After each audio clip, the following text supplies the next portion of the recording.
So I've got a holder that I just use my chuck. On top of the motor. So I attach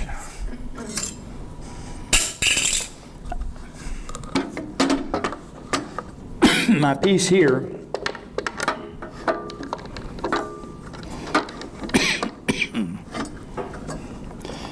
Now my bandsaw table at home, it's got a larger base on it, so it makes it a whole lot easier to deal with. So I've lined up, I've put it back in the chuck. All this here is just a fence mechanism because of the demo tonight and trying to use this bandsaw, is just trim that end off.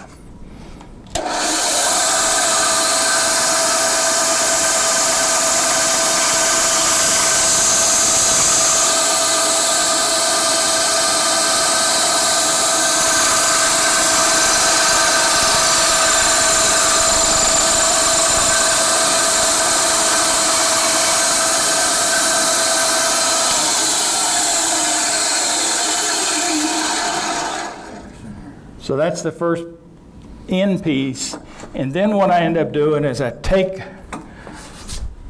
the cone and I flip it around 180 degrees. Now, is that cut off square, or do you cut that on an angle?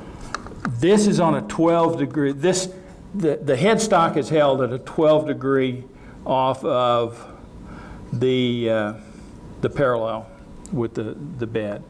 And what that allows is that to get your taper, and depending upon what taper you have will determine the size of the cone that you can make. And then I literally...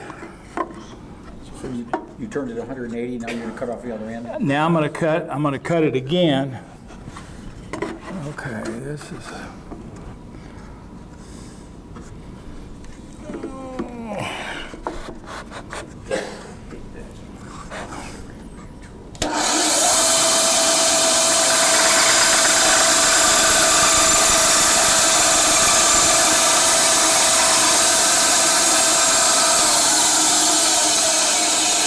So you end up with your first piece of your segment, and So you get another cut out of that?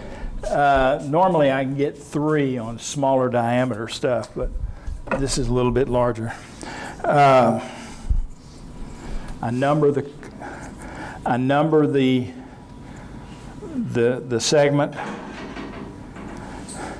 and mark large to small. This was our last thing here.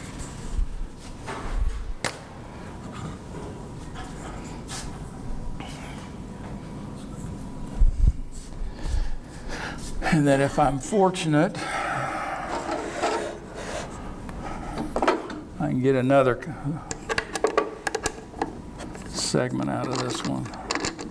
You just keep turning them 180, right? I just keep turning them 180 with each successive cut, so that when I cut the next one,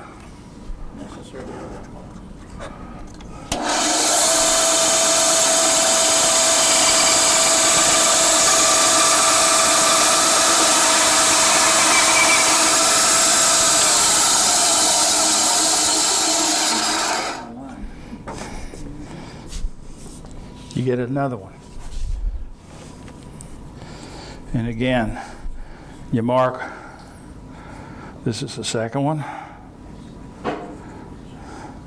and large to small.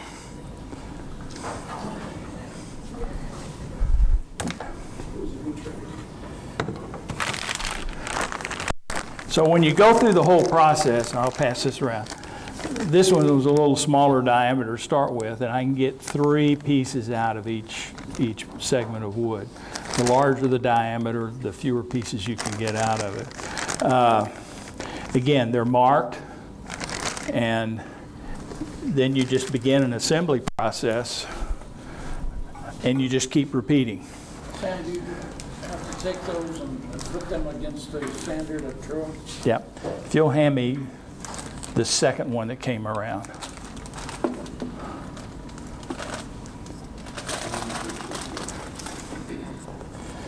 What I do when I get ready to cut the next piece, I'll take again, it's an oval. I'll measure the long diameter of the oval, which will tell me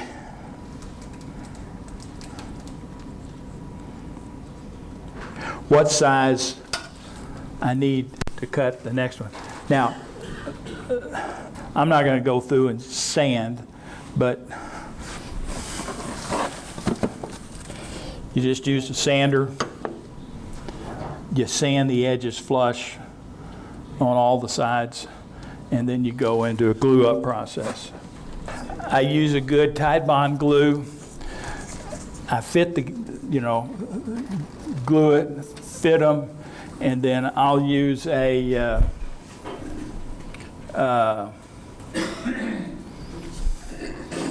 clamp. Either if they're small, I can use a pair of quick grip clamps, one on the small axis, one on the big one, or I'll take and run a string through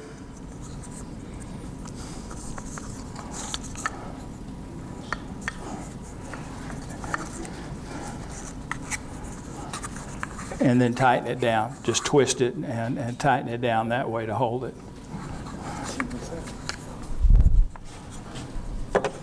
Single coat of glue or No, I just put a good because I know I'm going to have to go and sand along the seam, inside and outside. I just put a heavy bead and I put them together. I rotate them around a little bit to the point that I've got them set to where I want them to set. And what I do is I'll always have a practice of starting with the larger diameter cone and then the smaller diameter cone. And then as I put them together, the reference lines that I've got on there mark where the short side of the cone and the long side of the cone are. And I'll take the short sides and put them together. And then if I want to rotate it clockwise, I'll turn it one way. If I want it counterclockwise, I'll rotate it the other way. And what I've tended to find is that by rotating them about 45 degrees, I get a nice spiral, not too aggressive. So on a glue up, these are all cut.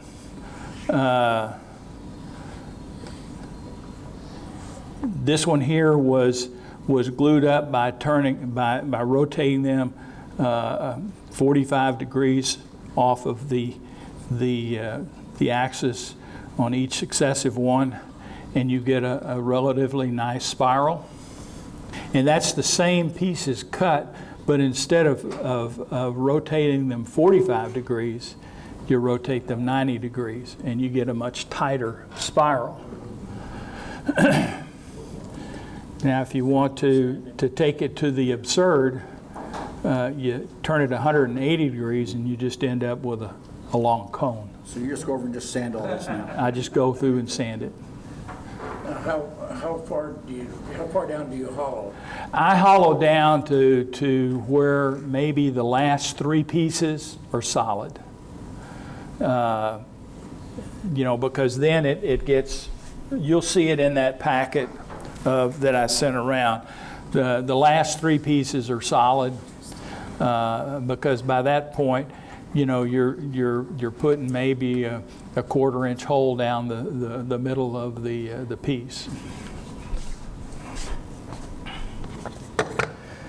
Now you got to be careful and pay attention. That's why I put lines on them and I numbered them, because if you don't line them up the right way, and you don't keep the small edge to the small edge, you end up with, you know, your straight cone, and you won't get any spiral out of that. Do I measure a set increment? What I try to do using the 3-inch pieces is leaving the long edge of the cone at 1 inch, and then trying to leave the smaller edge at a 1/2 inch, and so I can get by, you know, with a 3-inch cone, with a 2-inch piece of wood, 3 inches long. I can get 3 pieces out of it, and so you'll have 2 of them, and then the middle one is inverted. And so, you know, you get the full use of the wood that you've got. And when you get down to the smaller segments, it's really harder to get and clean that edge up. So that's about as small as I get on the inside as I cut them.